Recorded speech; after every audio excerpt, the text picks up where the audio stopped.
বন্ধুগণ, সাগর কলার বাগানে আজকে আপনাদেরকে নিয়ে আসলাম। আচ্ছা, সাগর কলার তো কয়েকটা জাত আছে তাই না? জি জি। আপনি তো যেটা আনছেন এটা ওই ফাইলে আনছেন নাকি তাই মানে চয়েস করে আনছেন যে না আমার ওটা দরকার? ও এটার দরকার, অন্য খান থেকে আমি একটা সেরা আইনা শুরু করছিলাম। মানে একটা সেরা দিয়ে আপনি এই বাগানটাই করছেন? জি জি জি।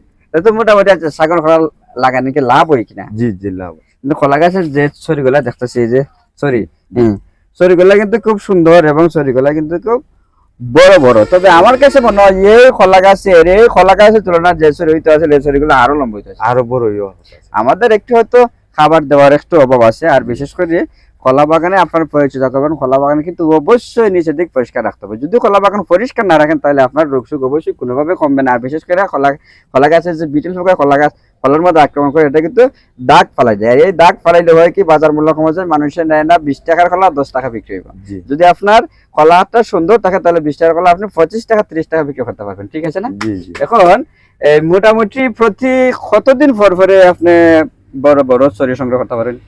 কোন সরে 1.5 মাস 2 মাসের ভিতরে আমি হয়ে যায়, মানে ছড়ি সংগ্রহ করা যায়। একটা ছড়ি সংগ্রহ করার পরে তো ওই গাছটা কাটলেন, তারপরে ওই বাচ্চা বাইরে হয়, ওইটাই আবার দেয়। আবার থেকে এই বাচ্চা থেকে আমি আবার বাড়াই। পাইকারি বিক্রি করেন নি নাকি? আমার ছোটখাটো দোকান আছে, দোকান থেকে মানে আপনার নিজের দোকানে বিক্রি করেন? পাইকারি বিক্রি পর্যন্ত হইতেছে না?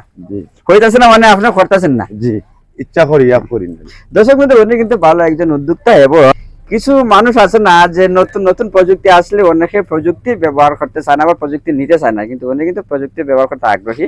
বিভিন্ন ধরনের এই তো আপনার বড় বড় মেশিন তো চালাতে পারেন, মেশিন চালাতে পারেন, গাড়ি চালাতে পারেন, ওই যে হাল বাওয়ার মেশিন, ধান কাটার মেশিন সবই তো পারেন। হ্যাঁ, আমার সব জানাই আছে। আমার শীষ লোভাই কি পারে কি না পারে। দেখেন এই খোলার ছড়াটা কিন্তু লম্বা হয়েছে। কতদিন বয়সের এটা? এখন মনে হলো 15-16 দিন হয়েছে। 15-16 দিন হইব। এটা সংগ্রহ করতে আরো 1 মাস 1.5 মাস লাগে যায়। 1 মাস, জি 1 মাস 1.5 মাস লাগে যাব। 2 মাসের ভিতরে জাস্ট। কত বড় হইতে পারে কলাটা? কলাটা মোটামুটি বেশ বড় হয়, কোনো সময় রোগে আক্রান্ত হইলে ছোট থাকে। কলা গাছের পরিচর্যার জন্য কি কোনো কীটনাশক ব্যবহার করেন কিনা? আমি কার্বুটা, এরপরে লাল সার, এরপরে এই মিক্সার সার ব্যবহার করেন। কার্বোটাপ দেন, ওই যে সারের সাথে কার্বোটাপ মিশিয়ে দেন। এখন যাই হোক, কার্বোটাপ নিষিদ্ধ, আপনি এখন রাজধান ব্যবহার করবেন। কারণ হচ্ছে কার্বোটাপ হচ্ছে ওই যে আগের যে কীটনাশকগুলো আছে ওটার মধ্যে ছোট ছোট পাথর মিশ্রিত থাকে, যার কারণে এগুলো সরকার নিষিদ্ধ করে দিয়েছে, মাটির উর্বরতা শক্তি নষ্ট হয়ে যায়। এখন সরকার যেটা বার করেছে সেটা হলো পাউডার জাতীয় কীটনাশক। এই পাউডার জাতীয় কীটনাশক ব্যবহার করবেন আর সারের সাথে মিশিয়ে দেবেন। নাকি যে কোনো জমিতে কিন্তু আপনারা দিতে পারবেন, ধান শাক সবজি যাই বলেন না কেন, বাগান শাকের সব মিলে। এখন কথা হচ্ছে যে বিটল পোকা যেটা, ওই যে কালো কালো যে দাগ পড়ে, এই দাগটায় হয়ে যায়, স্পট পড়ে যাবে, বাজার মূল্য কমে যায়, মানুষ এটা নিতে চায় না। এরকম হইতো অনেক আছে কিন্তু এটা নিতে নাই, সুন্দর একটা দেখলে ওই সুন্দরটা নিবই। এটা তো সাধারণত যেটা প্রচলন, যে আমরা সুন্দরটার দিকে আমরা আগ্রহ বেশি, এই হচ্ছে বিষয়। কথা হচ্ছে এই বিটল পোকার জন্য কি ব্যবহার করবেন? কনফিডার ব্যবহার করতে পারবেন, ক্লোরোপাইরিফাস কীটনাশক ব্যবহার করতে পারবেন। আবার মানে যত কীটনাশক এই রসের সাথে মিশে যায়, অর্থাৎ সিস্টেমের কীটনাশক যেগুলো, এগুলো ব্যবহার করতে পারবেন। আর বিশেষ করে এই আর প্রতিবন্ধকতা কি আছে, আর কোন সমস্যা হইতে পারে কলা গাছের মাঝে? আপনি তো মোটামুটি 1.5-2 বছর ধরে বাগান করেন।